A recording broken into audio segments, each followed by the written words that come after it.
याआधी मी मालवणी पद्धतीने सोलकढी कशी बनवायची ते दाखवलं होते, पण हॉटेलमध्ये त्या सोलकढीचा कलर खूप डार्क येतो. ती ही डार्क कशी बनवायची हे मी तुम्हाला सिक्रेट आज सांगणार आहे. ही शेवटपर्यंत नक्की व्हिडिओ बघा. तर त्या सोलकढीसाठी आपल्याला ओलं खोबरं लागणार आहे. ओलं खोबरं मी अर्धी वाटी घेतलेलं आहे. त्यासाठी आपण ओलं खोबरंच वापरायचं आहे, सुकं खोबरं वापरायचं नाही आहे. नाहीतर आपल्याला ओल्या खोबऱ्याचा रस व्यवस्थित भेटतो, तसा सुक्या खोबऱ्याचा रस भेटत नाही.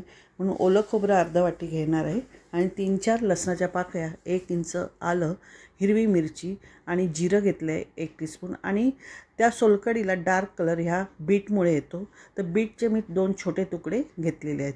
अर्धी वाटी नारळ घ्या आणि आपण आता ते सर्व साहित्य मिक्सरमध्ये बारीक करून घेणार आहोत. याप्रमाणे आपण सर्व साहित्य मिक्सरच्या भांड्यात टाकून घेतलेलं आहे. जिरं घातल्यामुळे आपल्या सोलकढीला थंडावा निर्माण होईल, म्हणजे आपल्या पोटात थंडावा निर्माण होईल आणि पित्तहारक अशी सोलकढी तयार होईल. तर थोडंसं पाणी घालून घेऊया, म्हणजे बारीक पेस्ट होईल. याप्रमाणे त्याची पेस्ट बारीक करून घ्यायची आहे. बघा, याप्रमाणे आपली पेस्ट तयार झालेली आहे. आता ही पेस्ट आपल्याला एका भांड्यामध्ये गाळून घ्यायची. तर व्यवस्थित आपण गाळून घेऊया. थोडं थोडं पाणी घालून आपल्याला ही सोलकढी त्याचा रस काढून घ्यायचा. प्रेस करून घ्या चमच्याने किंवा हातानेही केलं तरी चालेल आणि त्याचा व्यवस्थित रस काढून घ्या. परत आपण एकदा थोडंसं पाणी घालून व्यवस्थित त्याचा रस परत काढणार आहोत.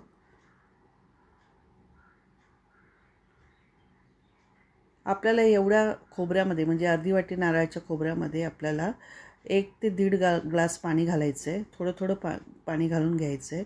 पण ही प्रोसिजर आपण मिक्सरला लावण्याची प्रोसिजर आपण 2दा करायची आहे.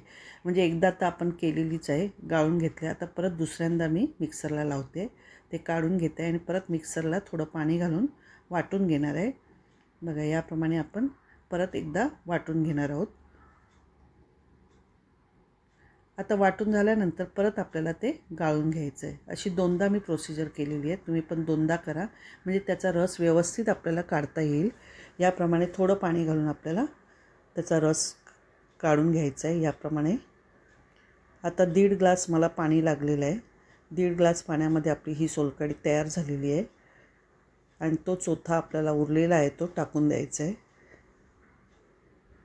आता याप्रमाणे आपली सोलकढी तयार झाली आहे. त्यामध्ये आपल्याला आता मीठ आणि कोथिंबीर घालून घ्यायची आहे. बारीक चिरलेली कोथिंबीर घातली आहे आणि चवीनुसार, म्हणजे थोडंसं कमीच मीठ घाला, कारण आपण त्याच्यामध्ये कोकमाचा आगळ घालणार आहे, त्यामुळे आंबट होऊ शकते. त्यामुळे मीठ मी अर्धा टीस्पून घातलेलं आहे आणि कोकमाचा आगळ मी 2 चमचे घालणार आहे.